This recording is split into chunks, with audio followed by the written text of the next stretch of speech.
أشهد أن لا إله إلا الله وحده لا شريك له وأشهد أن محمدا عبده ورسوله أما بعد فأعوذ بالله من الشيطان الرجيم بسم الله الرحمن الرحيم الحمد لله رب العالمين الرحمن الرحيم مالك يوم الدين إياك نعبد وإياك نستعين اهدنا الصراط المستقيم صراط الذين أنعمت عليهم غير المغضوب عليهم ولا الضالين.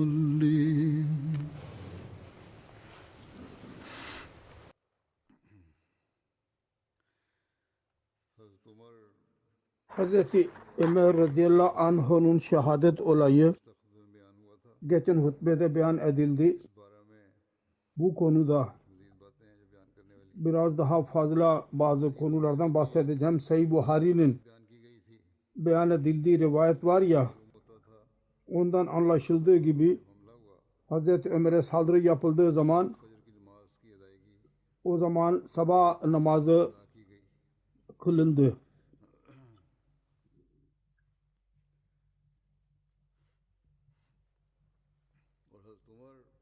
Hazreti Ömer o zaman caminin içindeydi.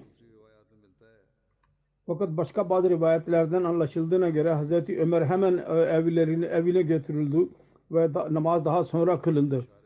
Sahih Buhari'nin şarihi Allame İbni Hacer bu konu altında başka bir rivayet yazarak şöyle diyor. Hazreti İbni Abbas diyor ki Hazreti Ömer'in kanı fazla akmaya başlayınca ve bayıldığı zaman ben onu insanlarla birlikte kaldırdım ve evine götürdüm. Kendisi baygın kaldı. Sonunda sabah aydınlığı belli oldu.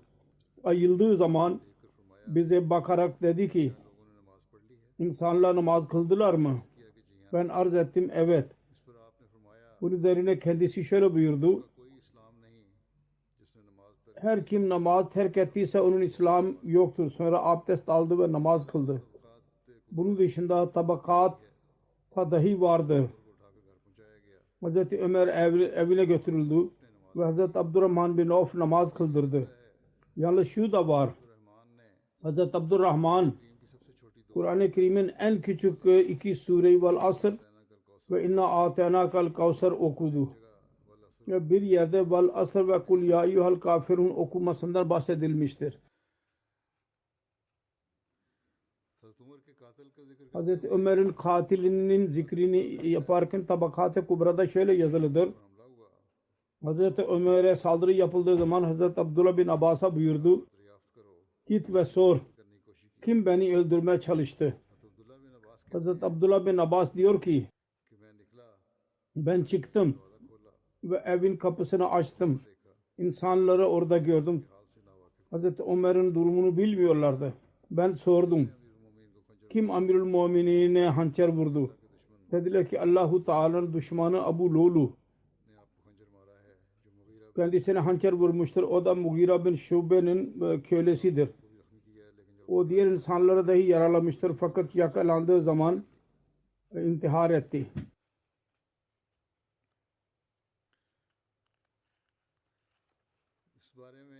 Bu konuda acaba Hazreti Ömer'in şehadeti bir antrika mıydı? Yahut kişisel bir düşmanlığı mıydı bu zatın? Sonradaki bazı tarih yazarları şunu dahi yazdılar. Hazreti Ömer'in şehadeti kişisel bir düşmanlığı neticesinde değildi, bir antrika idi. Her neyse onların fikrine bir bakacağız. Hazreti Ömer gibi cesur bir halife nasıl şehit edildi? Genel olarak biz görüyor ki tarih yazarları şehadet olaylarını detaylı olarak beyan ettikten sonra sessiz kalıyorlar.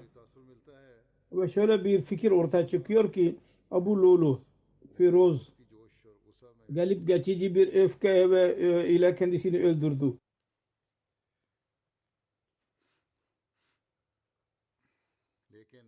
Ancak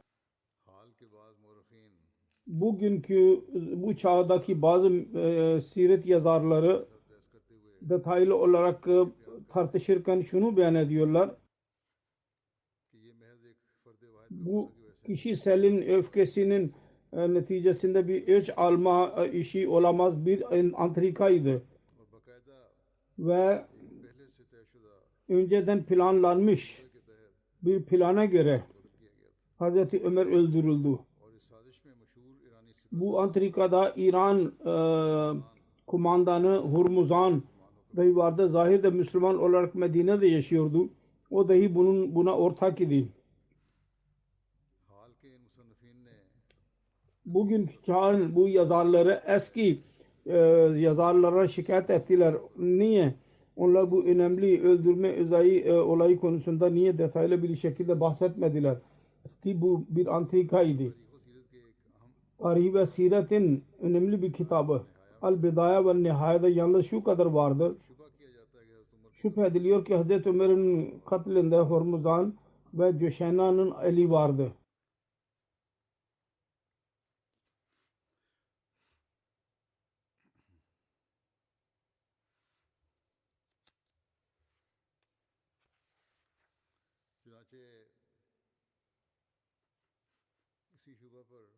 Bu şüphe üzerine Hazreti Ömer'in sanihini yazanlar tartışarak onun bir plan olduğunu, antrika olduğunu beyan ediyorlar. Bu yazarlardan birisi Muhammed Rıza vardır. Siret Ömer Faruk'ta şöyle yazıyor. Hazreti Ömer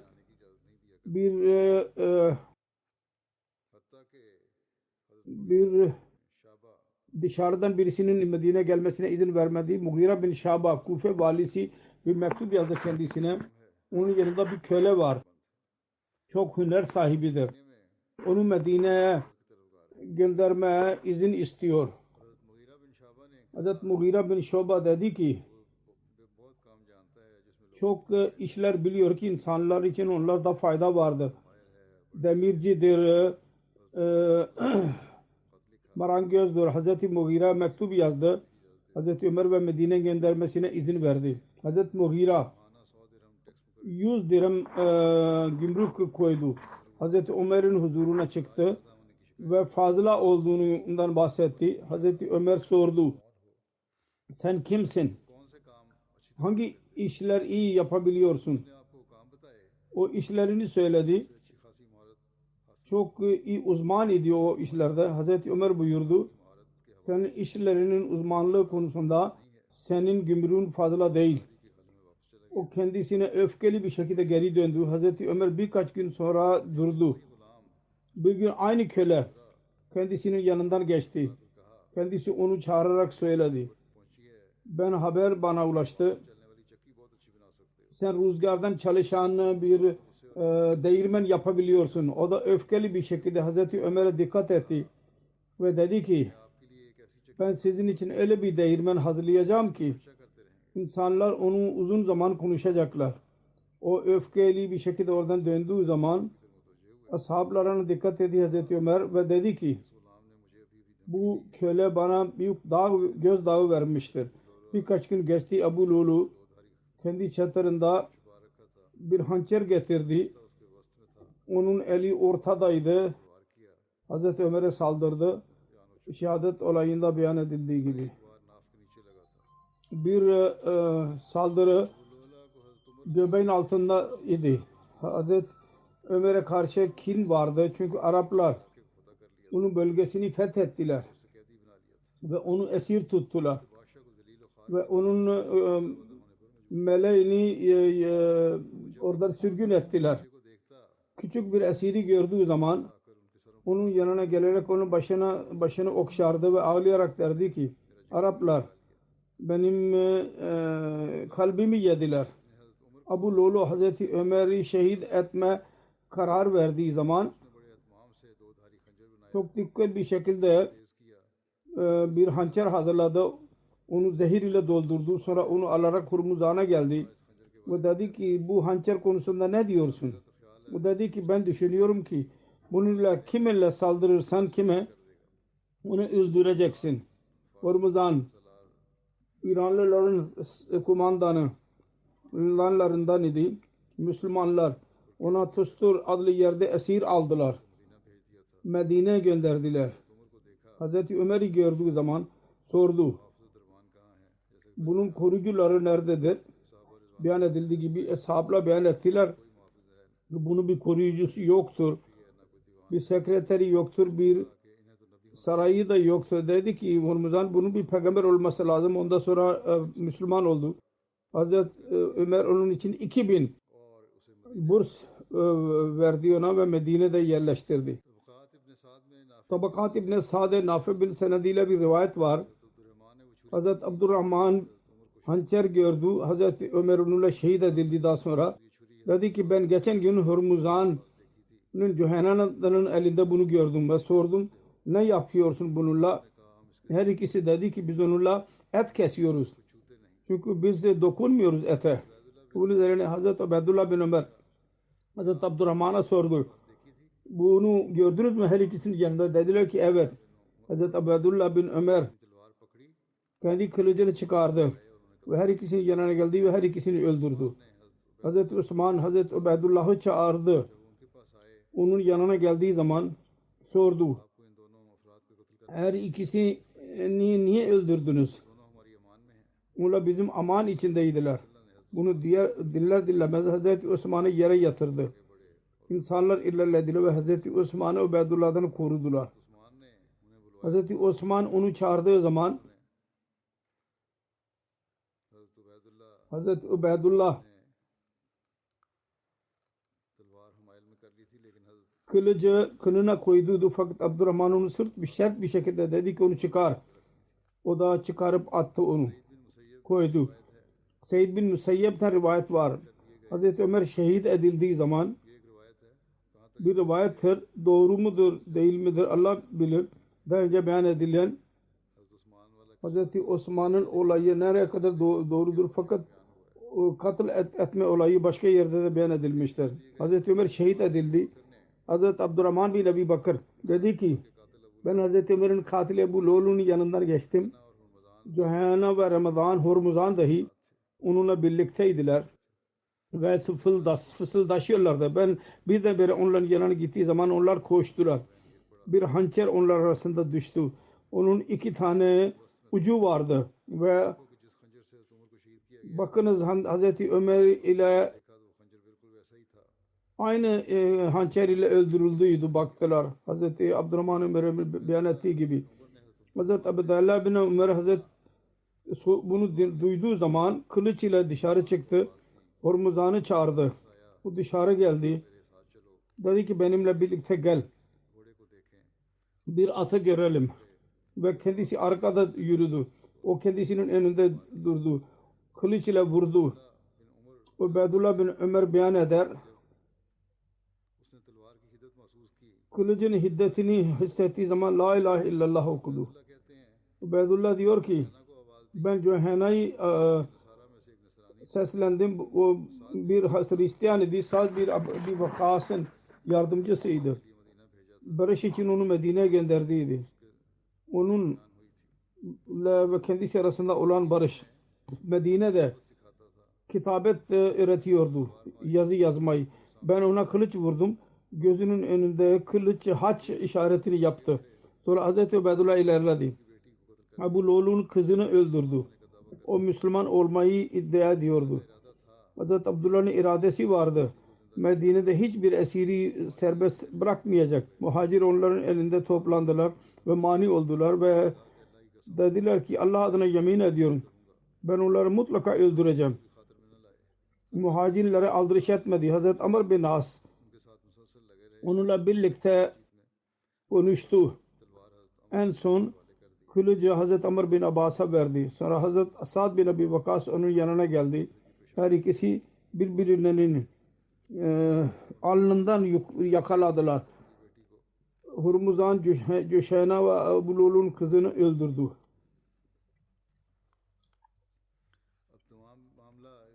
Şimdi bütün muamele beyan edilmiştir. Kim Ebu Lulu'yu Hazreti Ömer'i öldürmeye kışkırtıydı ve rivayetler bize eleştiriler buna delalet ediyor ki Hazreti Ömer'in öldürülmesi bir antrikaydı. Yazan bunu yazıyor. Hurmuzan bu planı kurduydu. Hazreti Ömer aleyhinde Ebu Lulu'yu kin ve düşmanlığını daha da kışkırttı. Her ikisi acemiydiler. Sonra Hurmuzan sihir aldığı zaman, Medine'ye gönderildiği zaman korkarak Müslüman oldu. Halife onu öldürecek diye. Tabakat İbn-i Sa'd Nafi'nin rivayetinde zikredilmiştir. Abdurrahman bin Avf bıçağı gördüydü. Hazreti Ömer onunla şehit edildi. Seyyid bin Musayyib bir rivayeti Tabari'de zikredilmiştir. Abdurrahman bin Abi Bakır hançeri gördüydü. Abu Lelo, Cüheyna ve Hurmuzan arasında düştüydü. Birdenbire onlara yaklaştığı zaman onlar yürüyüşünden aşağıya düştüydü. Hazreti Ubeydullah bin Ömer, Hazreti Abdurrahman bin Abi Bakır'dan bu söz dinlediği zaman hemen geldi ve her ikisini öldürdü. Yalnız bununla iktifa etmedi. İntikam öcüyle Abu Lul'un kızını dahi öldürdü.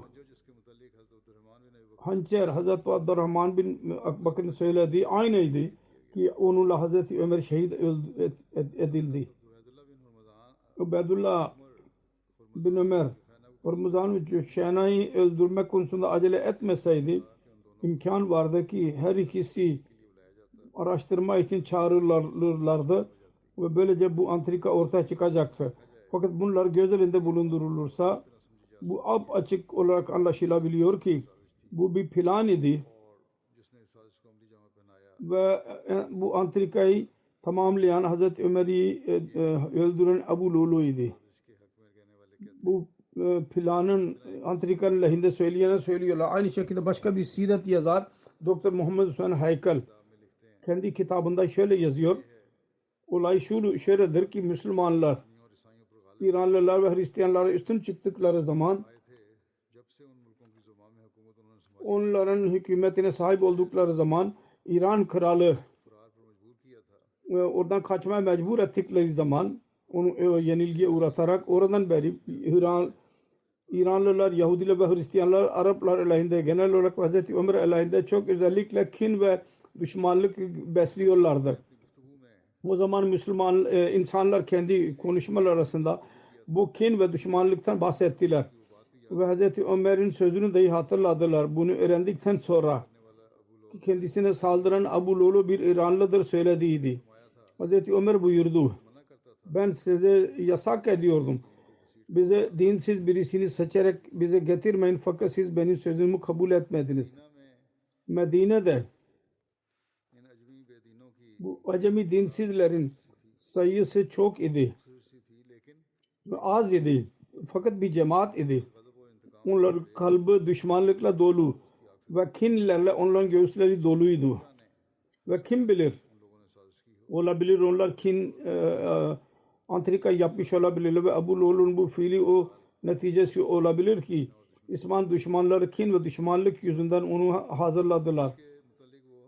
Ve onun hakkında onlar zannediyorlardı ki böylece Arapların birliğini yok ederek Müslümanları zaafa uğratılabiliyor. Hazreti Ömer'in çocukları en fazla gerçeği öğreniyorlardı. Onun sırrını ortadan kaldırarak bilebilirlerdi gerçeği. Ebu Lulu intihar etmeseydi fakat o intihar etti. Ve bu kendi mezara götürdü bu sırrı. Şimdi başka bir çare kalmadı mı bu sırrı anlamak için? Yazar bu bir antrikaydı diyor ki hayır. Kaza ve kader çalışanları dediler ki Arap'ın bir lideri bunu öğrensin ve bu antrika haber versin. Hazreti Abdurrahman bin Avf hançeri gördü. Hazreti Ömer onunla şehit oldu. Dedi ki ben bu hançeri dün Hürmüzan ve Cüheyna'nın yanında gördüydüm. Ben onlara sordum. Bununla ne yapacaksınız? Dediler ki et keçeceğiz. Çünkü biz keçe el koymuyoruz. Abdurrahman bin Ebu Bekir dedi ki ben Hazreti Ömer'in katili Ebu Lu'lu'nun yanından geçtim. Cüşeyna ve Hürmüzan onunla birlikteydiler. Gizli bir şekilde konuşuyorlardı. Ben birden onların yanına geçtim ve onlar koştular ve hançer onlar arasında düştü. İki koşası vardı ve bakınız ki Hazreti Ömer hangi hançerle öldürüldü. İnsanlar baktılar ki aynı hançer idi. Abdurrahman bin Ebu Bekir'in söylediği. Sonra bir şüphe baki kalmıyor yazar diyor. Her ikisi gerçek şahittirler. Müslümanlarda en fazla güvenilirdirler. Ve şehadet veriyorlar ki Hazreti Ömer şehit eldi. Ramazan ve Cüheyna'nın yanındaydı. Onlardan birisinin şehadeti var ki katil Ebu Lulu'yu öldürmeden önce plan yaptığını gördü. Her iki şahidin şehadetine göre bu bir hikaye. Hazreti Ömer böylece saldırıya uğradı. Bundan sonra da bir insan şüphe edebilir mi ki Emirül Müminin bu antrikaya bu 3 kişiydi. Bu da olabilir. Diğer İranlılar kavimlerin üyeleri de bunlara olabilir. Müslüman onlara üstün çıktıydılar. Hazreti Ubeydullah bin Ömer, Hazreti Abdurrahman bin Avf'un sözünü ve Abdurrahman bin Ebu Bekir'in şehadetini dinledi. Bütün kainat onun gözünde kan oldu. Kalbine girdi. Ki Medine'nin bütün esirler buna ortaktırlar ve onların eliyle kan akıyor. Hemen kılıcını çıkardı ve ilk olarak Hürmüzan Cüşeyna'yı öldürdü. Rivayet var. Hürmüzan'ı çağırdı. Dışarı çıktığı zaman dedi ki biraz gel. Benim atıma bak. Kendisi arkaya gitti. Önünden de geçtiği zaman ona kılıçla vurdu. İran bunu hissettiği zaman dedi ki la ilahe illallah ve orada yığıldı. Rivayet var ki Hazreti Ubeydullah bin Ömer dedi ki Hazreti Ömer'in oğluydu. Ben sonra Cüşeyna'yı çağırdım. İran'ın bir Hristiyanı idi. Ve Sa'd bin Abi Vakkas'ın süt kardeşiydi. Sa'd onu Medine'ye getirdiydi. Orada insanlara ders veriyordu. Ben ona kılıç vurduğu zaman her iki gözünün önünde arasında haç işaretini yaptı. Hazreti Abdullah'ın ikinci kardeşi babasının öldürülmesi üzerinde az öfkeli değildi ve en fazla öfke Ummul Müminin Hazreti Hafsa radıyallahu anh'a öfkeliydi. Her neyse bunlar yaptıklar. Bu yasal olarak buna izin verilemez. Hiçbir insanın yetkisi yok ki kendisi öc almak için ortaya çıksın. Yahut kendi öcünü kendisi alsın. Muamelelerin kararı Resulullah sallallahu aleyhi ve sellem ve kendisinden sonra Resulullah sallallahu aleyhi ve sellem'in halifeleri Rızvanullah aleyhim min ellerindeydi. Ve insanlar arasında insaflı bir şekilde karar ve suçlu aleyhinde kısas emri onlar veriyorlardı. Onun için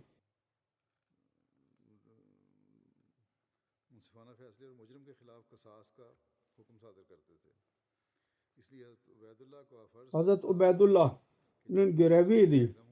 Bu planı öğrendiği zaman ki onun neticesinde babasının öldürüldü.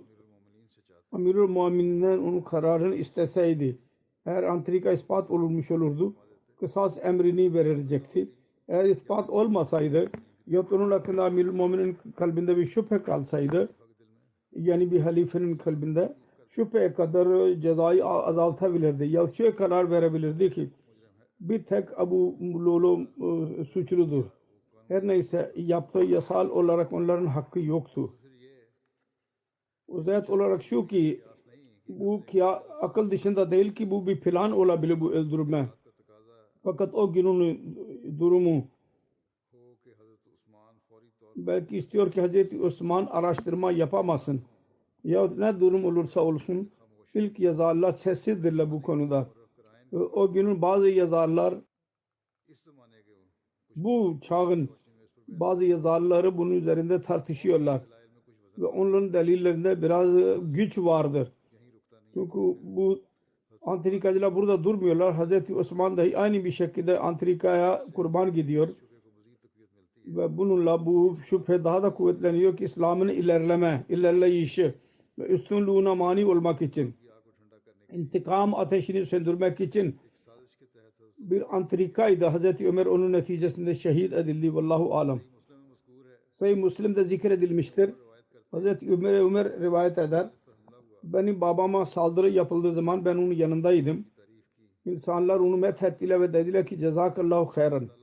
Allah Teala size en iyi karşılığını versin. Hazreti Ömer dedi ki ben rağbet ediyorum ve korkuyorum da. İnsanlar dediler ki siz halife seçin birisini. Dedi ki ben sizin yükünüzü hayatta da öldükten sonra mı taşıyayım? Ben istiyorum ki eşit olsun benim payım. Ne bana ceza verilsin ne de bana mükafat verilsin. Eğer birisini halife görevlendirirsem benden önce Hazreti Ebu Bakır yaptılar. Eğer ben halife seçmeden görevlendirmeden birisini yapmazsam Resulullah benden daha iyi olan halife görevlendirmeydi. Resulullah'ın sallallahu aleyhi ve sellem'in örneğini ileri sürdü. Kendisiydi. Halife seç görevlendirmedi. Hazreti Abdullah diyor ki Resulullah sallallahu aleyhi ve sellem'in zikrini yaptığı zaman ben anladım ki birisini halife seçmeyecek. Sahih Müslim'in başka bir rivayetinde var. Hazreti İbni Ömer'de rivayet vardır. Diyor ki ben Hazreti Hafsa'nın yanına gittim. O dedi ki sen biliyor musun? Senin baban halife görevlendirmeyecek. Dedi ki o öyle yapmayacak. Hazreti Hafsa dedi ki öyle yapacak. Diyor ki ben ölç aldım. Ben yemin ettim. Hazreti Ömer ile konuşacağım.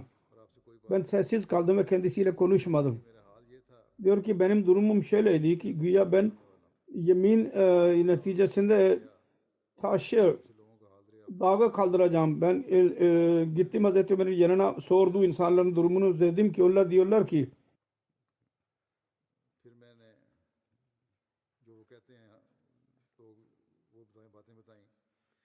söyledim şöyle diyorlar. Sonra dedim ki insanlar bir şey söylediğini duydum.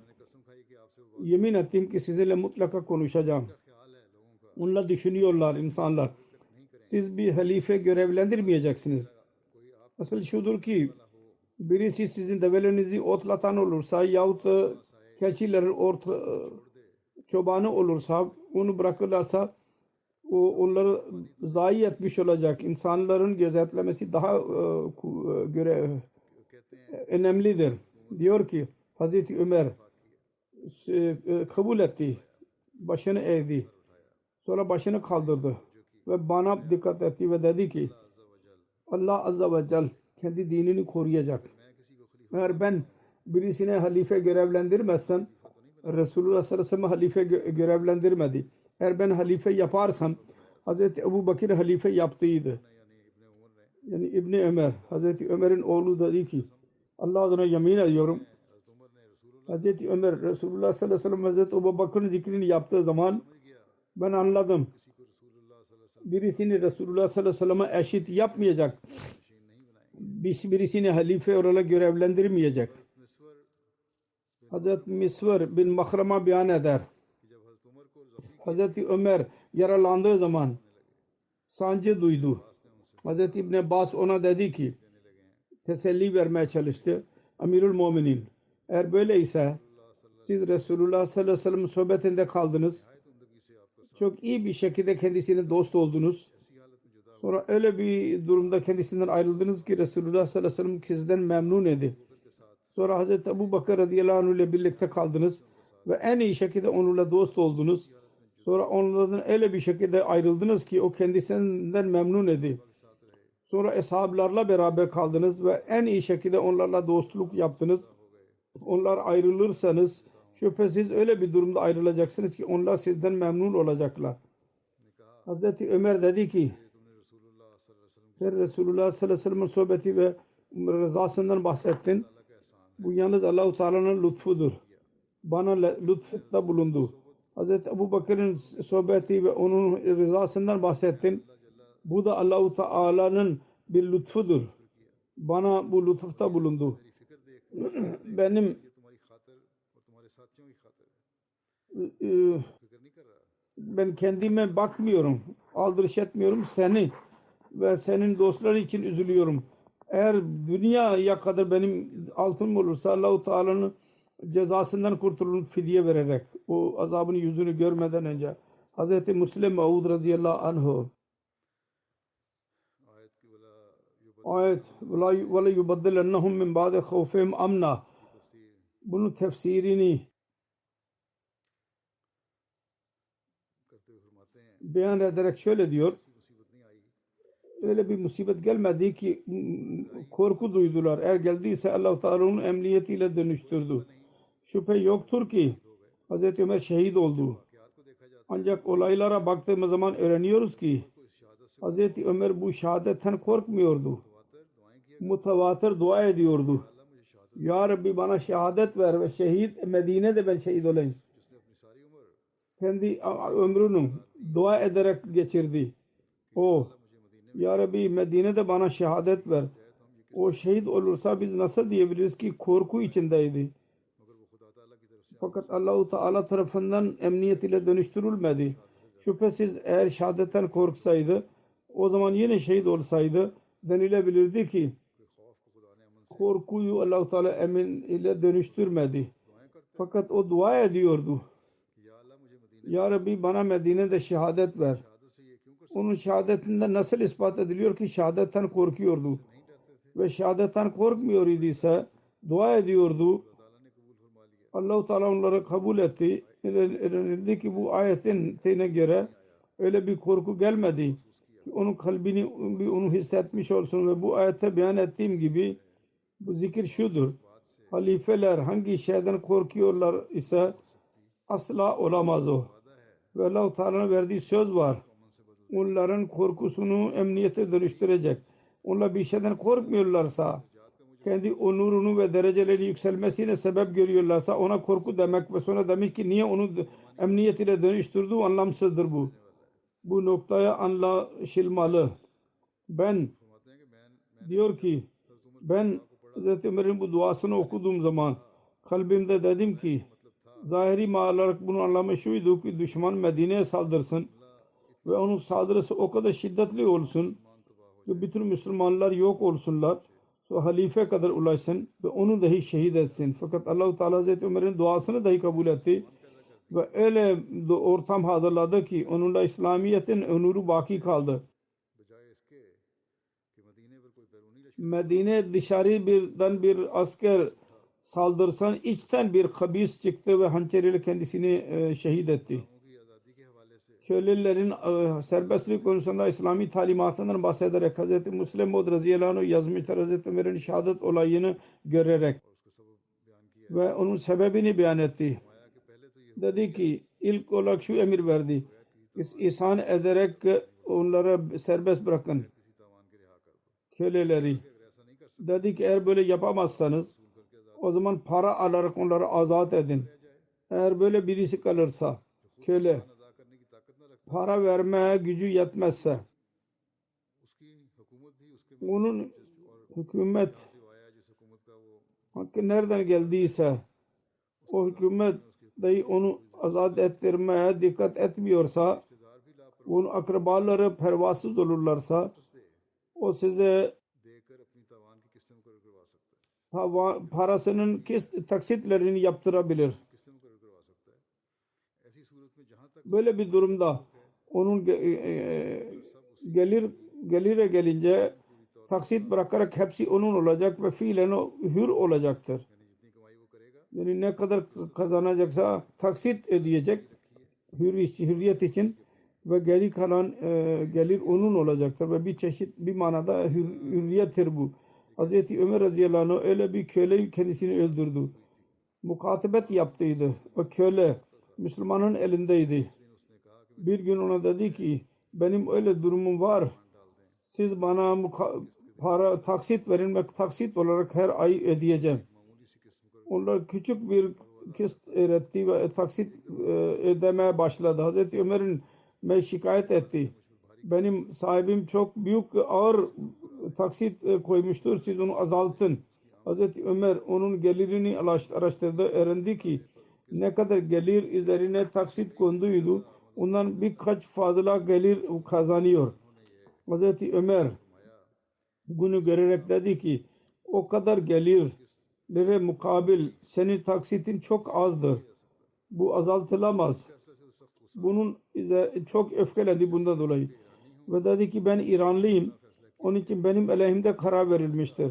Ve benim sahibim Arap olduğu için ona aldırış yapılmıştır. Öfkeli bir şekilde ertesi gün hançer ile kendisine saldırdı. Ve Hazreti Ömer şehit düştü yaralar neticesinde. Hazreti Müslim Mevud daha fazla beyan ediyor. Dünyada iki şey doğruluktan insanı çeviriyor. Ya düşmanlık ya da çok aşırı derecede sevgi. Aşırı derecede düşmanlık bazen küçük olay neticesinde dahi doğar. Hazreti Ömer'in olayına bakın. Ne kadar küçük olaydan düşmanlık çoğaldı. İslam alemine ne kadar büyük zarar verdi. Ben anlıyorum. Bu olayın etkisi şimdiye kadar devam ediyor. Hazreti Ömer zamanında bir duruşma geldi. Bir köle fazla kazanıyordu fakat sahibine az veriyordu. Hazreti Ömer köleyi çağırdı. Dedi ki sen fazla ver sahibine. O zaman uzmanlar az olurdu ve demirciler ve marangozlar fazla biliyor. Onlar değeri çoktu. O da değirmen yapıyordu. 3,5 ana ona dedi ki her ay ver sahibine. Bu ne kadar az paradır. Fakat o düşünüyordu ki Hazreti Ömer yanlış karar verdi. Onun için kalbinde düşmanlık çoğaldı. Bir gün Hazreti Ömer ona dedi ki bize bir değirmen hazırla. Dedi ki öyle bir değirmen hazırlayacağım ki çok güç çalışacak. Bunu dinleyerek Hazreti Ömer'e birisi dedi ki bu size gözdağı veriyor. Daha önceki olaydan gibidir o. Aynı olaydır. Her neyse. Aynı köleden. Dedi ki kelimeler bunu göstermiyor. İlk rivayete var ki Hazreti Ömer dedi ki kendisi bana gözdağı veriyor. Da diyor ki evet gözdağı veriyor gibidir. Hazreti Ömer namaz kılıyordu ki o köle hançer vurarak kendisini öldürdü. Hazreti Müslim yazıyor ki Ömer milyonlarca insanın kralıydı. Büyük saltanatın hakimiydi. Müslümanların en büyük lideriydi. 3,5 ana ile öldürüldü. Fakat şudur, tabiatinde buz ve düşmanlık varsa 3,5 ana yahut 2 anaya bakmazlar. Onlar susuzluğunu gidermek isterler. Onlar tabiatı buz için, düşmanlık için vakfolurlar. Böyle bir duruma bakmazlar ki bizim için ve diğerler için neticesi ne olacak? Hazreti Ömer'in katiline sorulduğu zaman niye böyle bir şey yaptı? Dedi ki benim aleyhime karar verildi. Ben öcünü aldım. Daha önce bu detay beyan edilmedi. Belki kısa bir zamanda belki yakalayarken birisi demiş olabilir ki ben bu gaye için yaptım ve ondan sonra intihar etti. Hazreti Müslim diyor ki ben bu olaydan bahsederek dedim. Bunun İslamiyet üzerinde hala etkisi var. Şöyle ki ölüm her zaman vardır. Fakat öyle bir durumda ölüm insan düşünemez. Kuvvetler kuvvetli iken ve insan zayıf düştüğü zaman insanın zihni geleceği düşünmeye başlıyorlar. Onlar birbirlerine söz söylemezler. Kendiliğinden öyle bir durum söz konusu olur ki gelecek için insanların düşünmesine istişare teşvik ediyor. İmam öldüğü zaman insanlar uyanık olurlar. Hazreti Ömer kuvvetliydi. 63 yaşına geldiydi. Fakat eshapların zihninde bu yoktu. Hazreti Ömer onlardan çabuk ayrılacak. Onun için o gelecek yönetim için habersiz idiler. Birdenbire Hazreti Ömer'in ölüm musibeti geldi. O zaman cemaat başka bir imamı kabul etmeye razı değildi. O zaman hazırlıksızların neticesi şu oldu ki Hazreti Osman'a öyle bir olmamalıydı bu sevgi. İslam çok nazik duruma düştü ve Hazreti Ali zamanında daha da nazik oldu. Bu dahi bir daha sonraki fesatların sebebini beyan etti. Bu sebep olabilir. Fitne zamanında birkaç insan namaz için olmalı koruyucu olarak Hazreti Müslim Maud beyan ediyor. Ve bu arada Hazreti Ömer'in şehadet olayından bahsetti. Diyor ki Kur'an-ı Kerim'in emri vardır. Koruma için Müslümanlardan yarısı ayakta kalsınlar ve bu savaştan bahsediliyor. Bir cemaatin korunması için gereklidir. Fakat bundan delil çıkarılabiliyor. Bir küçük fitneyi ortadan kaldırmak için birkaç insan namazda kaldırılabilirlerse itiraz edilemez buna. Gerekli olacak. Bu korumalar görevlendirilsin.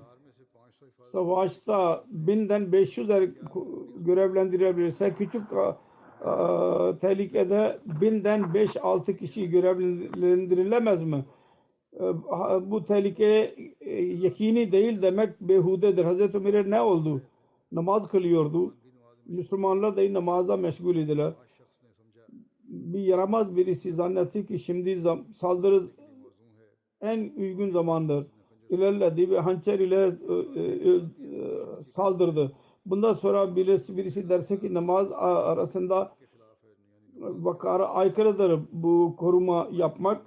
O zaman hemakat dışında başka bir şey yapmıyor. Onun örneği öyle bir ahmak gibidir. Bir savaşa katıldı.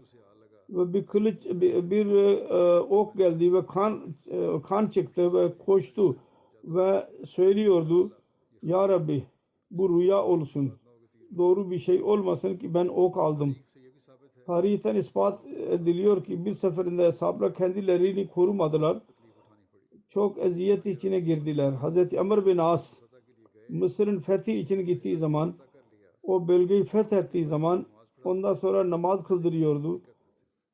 Korumaları görevlendirmiyordu. Düşmanlar baktılar ki Müslümanlar gafil oluyorlar. Bir gün birkaç silahlı kişiyi tam o zaman gönderdiler ki Müslüman secdedeydiler. Ve gider gitmez Müslümanların başını kesmeye başladılar. Tarihten ispat oluyor ki yüzlerce ashab o gün katledildiler yahut yaralandılar. Birdenbire yere düşürlerdi ve ondan sonra ikinciden sonra üçüncü. Ve insanlar anlayamadılar ki bu ne oluyor. En fazla zarar gördü ordu. Hazreti Ömer bunu haberi aldığı zaman çok azarladı ve dedi ki sen bilmiyor muydun? Koruma yapmalı.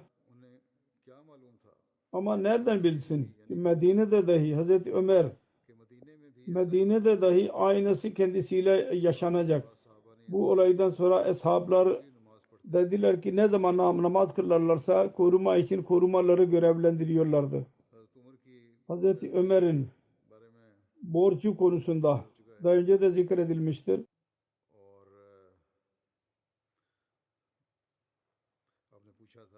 Sordu. Sonra oğluna söyledi. Bu konuda daha fazla şöyledir. Oğluna dedi ki Abdullah bin Ömer bak ne kadar borcum var. Hesap yaptı. 86 bin dirhem. Dedi ki ey Abdullah eğer Ömer'in malı yeterli olursa malından ver. Eğer yeterli olmazsa Banu Adi bin Ka'b'dan sor. Eğer o da yaliş ondan sonra Kureyş'ten sor, başka birisinden sorma. Sahabeler biliyorlardı ki bizim bu sade imamı o kadar para kendi zatına üzerinde harcamaz. Biliyorlardı ki bu para fakirler için harcamıştır. Borca girdiydi. Onun için Abdurrahman bin Avf dedi ki Hazreti Ömer'e siz Beytül Mal'dan borç alarak niye borcunuzu ödemiyorsunuz? Hazreti Ömer dedi ki maazallah sen istiyor musun ki sen ve senin dostların Benden sonra desinler ki biz kendi Ömer için payımızı bıraktık. Şimdi teselli vereceksin. Fakat benden sonra öyle bir musibet çıkacak. Ondan çıkmadan benim için necat yolu kalmayacak. Sonra Hazreti Ömer oğlu Abdullah bin Ömer'e dedi ki benim borcunu üstlen. O da üstlendi. Hazreti Ömer daha defnedilmemişti. Oğlu şura erkanları ve şahit tuttu. Borcunun üstlenmişti. Hazreti Ömer'in defninden sonra daha bir cuma geçmemişti. Hazreti Abdullah bin Ömer borç para alarak Hazreti Osman'ın yanına gitti ve birkaç şahidin yanında borcunu ödedi. Karzın borç ödenmesi konusunda bir rivayet Vefaul Vefa adlı kitapta vardır. Hazreti İbni Ömer'den rivayet var. Hazreti Ömer'in vefatı yaklaştığı zaman borcu vardı. Hazreti Abdullah ve Hazreti Hafsa'yı çağırdı ve dedi ki Allah'ın malından biraz borcum vardır ve ben istiyorum ki Allah'a öyle bir durumda gideyim ki bir borç olmasın. Siz bunun tam olarak üstlenin. Bu evi satın içinde kaldı. Eğer fazla olursa bana adiden isteyiniz. Eğer yine fazla olursa Kureyş'den sonra başka birisine gitmeyiniz. Hazreti Abdullah bin Ömer vefatından sonra Hazreti Muaviye'nin yanına gitti. Ve Hazreti Ömer'in evini satın aldı Hazreti Muaviye.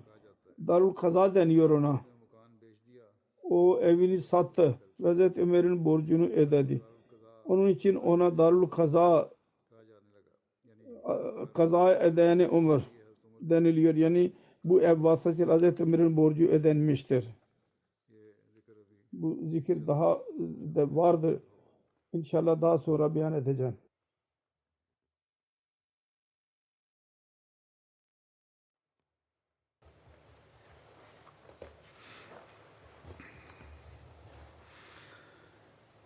Elhamdülillah nahmeduhu ve nestainuhu ve nestağfiruhu ve nu'minu bihi ve netevekkalu aleyh ve na'udzu billahi min şururi enfusina ve min seyyiati a'malina men yahdihillahu felâ mudille lehu ومن يضلل فلا هادي له ونشهد أن لا إله إلا الله وحده ونشهد أن محمدا عبده ورسوله عباد الله رحمكم الله إن الله يأمر بالعدل والإحسان وإيتاء ذي القربى وينهى عن الفحشاء والمنكر والبغي يعظكم لعلكم تذكرون اذكروا الله يذكركم وادعوه يستجب لكم ولذكر الله أكبر